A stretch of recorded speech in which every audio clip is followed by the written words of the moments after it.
If you're like me, you've been very, very confused about all these different clickbaity headlines, and that's really what they are. Wine is healthy. Wine will kill you. Wine will make you live longer. Wine ages you and gives you wrinkles. Wine makes you better in bed. Not healthy at all. I'm looking at the Huffington Post right now, and I just typed in red wine.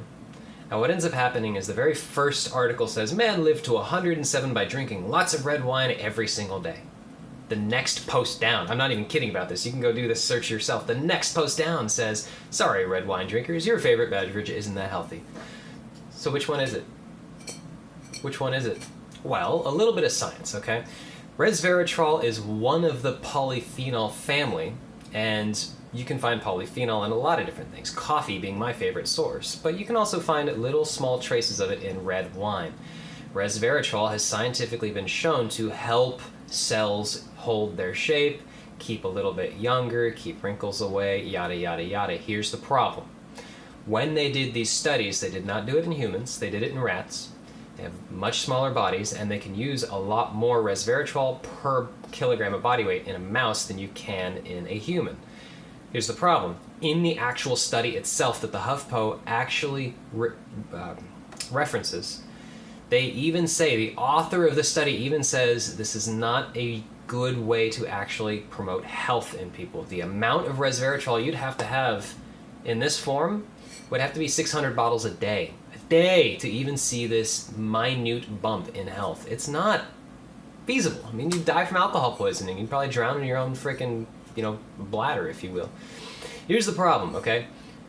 We've got to understand as consumers of information that all media conglomerates want from us is our clicks.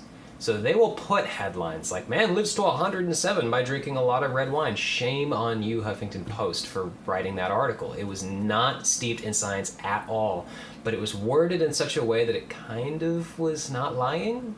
Lying by omission, if you will, okay? Two things from this post, okay?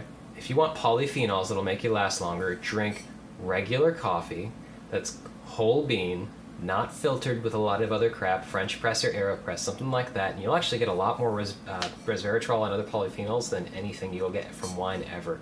The other thing I want to say, it's not that drinking wine's bad, but come on, that it's not the healthiest thing in the world for you. Don't pretend like it's a binary thing from healthy versus not healthy. This does not compute into one of those categories. Obviously it goes towards the unhealthy, but it's not going to be something like beer or vodka or something like that. It's a little bit nicer, okay?